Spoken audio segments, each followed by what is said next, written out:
kamu bisa kesini? Menantuku kamu datang ya? Kamu duduk dulu ya. Mama masakin makanan. Nggak perlu! Siapa juga yang mau makan makanan busuk kayak gitu? Sandra, sini kamu, aku mau ngomong sesuatu sama kamu!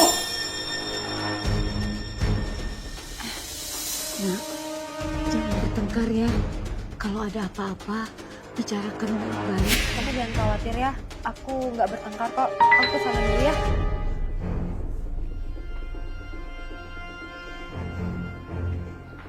Suamiku, ada apa? Ada apa? Masih punya muka kamu nanya ada apa? Justru aku yang harusnya nanya sama kamu ada apa? Kamu punya rumah besar, bukannya pulang ke rumah malah nyasar ke sini. Sayang, ini kan rumah mamaku. Aku mau pulang lihat beliau, jengkin beliau, emangnya nggak boleh? Kamu kesini 1 bulan udah 3 kali. Terus papa sama mamaku siapa yang layanin? Diam kamu, Wira. Waktu pertama kali, aku ajak mamaku untuk rumah kita. Kamu merendahkannya dan juga meremehkannya. Kamu sendiri kan yang nggak mau mama untuk datang ke rumah kita. Terus kamu bilang di badan mamaku ada bau yang nggak enak. Terus kamu usir dia. Dan sekarang kamu minta mamaku untuk tinggal di desa. Oke, nggak apa-apa. Tapi sekarang aku mau jengkutin mamaku ke desa pun nggak boleh. Nggak boleh! Kayak aku nggak tahu kamu aja ya. Setiap kali kamu pulang ke rumah kamu beli beras, beli minyak, bahkan kamu beli oleh-oleh buat mama kamu. Itu aja udah habis berapa, Sandra? Jangan kamu pikir aku nggak tahu ya, Sandra. Kamu diam-diam masih kasih uang ke mama kamu kan? Kalau kamu kayak gini terus, aku takut rumah tangga kita hancur dan kita bakal kekurangan, Sandra. Kalau aku nggak boleh beliin apa-apa untuk mamaku, kamu aja yang beliin. Atau gini aja, kita ajak mamaku untuk tinggal bersama kita. Gimana? Ajak mamamu tinggal di rumah kita. Kalau ngomong emang seenaknya kamu ya. Kalau kamu ajak mamamu tinggal di rumah kita, terus papa dan mamaku tinggal di mana? Hah? Satu lagi, di rumah kita nggak ada tempat buat mamamu tinggal, ngerti nggak? Oke, aku ngerti sekarang. Papamu, mamamu, adikmu, adik iparmu, dan keponakanmu juga tinggal di sana. Emang masih ada tempat buat aku? Sandra, kamu tahu kan adikku itu baru beli rumah dan lagi direnovasi. Lagian kita ini udah menikah, Sandra. Kalau papa dan mamaku tidak tinggal di rumah kita, lalu mereka tinggal di mana, Sandra? Terus mamaku gimana? Ya ini mamaku. Vira, papaku meninggal waktu aku masih muda. Mamaku bersusah payah mencari uang untuk membesarkan aku. Rumah mamaku di desa, musim panas kepanasan, musim hujan bocor semuanya. Lalu, bukannya yang paling penting harus aku perhatikan mamaku?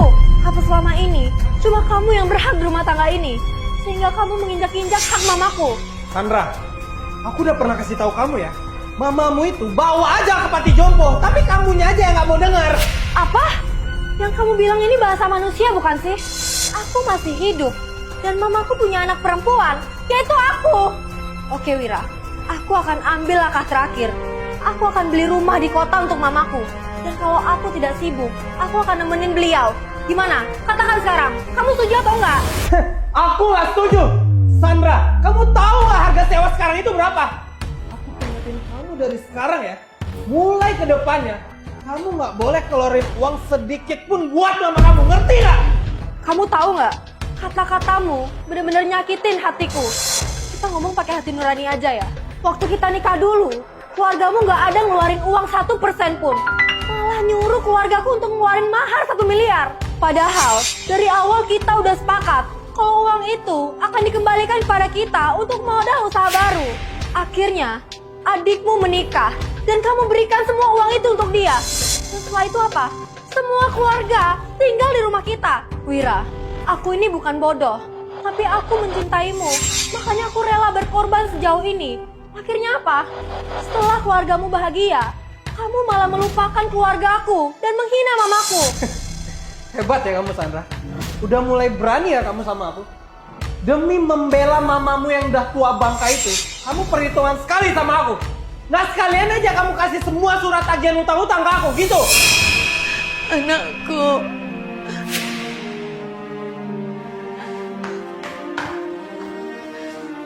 Anakku, kalian jangan bertengkar lagi ya. Kamu lebih baik antar mama pulang ke kampung saja. Atau tinggal aja mama di panti jompo. Ma, mama nggak perlu pergi kemana-mana. Mama tinggal di sini aja dengan nyaman. berbakti kepada orang tua adalah hal yang utama. Kalau hari ini, karena lelaki siluman ini, aku sampai menelantarkan mama dan membuat mama menderita. Aku gak pantas jadi anak mama, Ma. Sandra, kamu ngomong kayak gitu itu maksudnya apa ya? Tolong jelasin sejelas-jelasnya. Oh enggak, kita cerai! Kamu mau tahu maksudku apa? Permisi Direktur Sandra, maaf saya mengganggu waktunya sebentar. Sekretaris Mike, ada apa kamu datang ke sini? Perusahaan kita memenangkan tender sebesar 10 miliar. Selanjutnya, saya akan mengaturkan jadwal Anda untuk bertemu pimpinan. Oke, Sekretaris Mike, kamu atur aja semuanya. Baik Direktur Sandra, saya permisi. Kamu masih tanya, maksudku apa? Harusnya kamu udah jelas dan ngerti ya. Aku hari ini tegas ngomong sama kamu. Kalau aku pilih mamaku. Dan satu lagi, rumah yang kamu tinggalin dan keluargamu itu adalah warisan dari mamaku dan papaku. Aku mau besok kamu dan keluargamu tinggalin rumah itu. Aku akan ajak mamaku untuk tinggal di sana. Kamu, Sandra, awas kamu ya.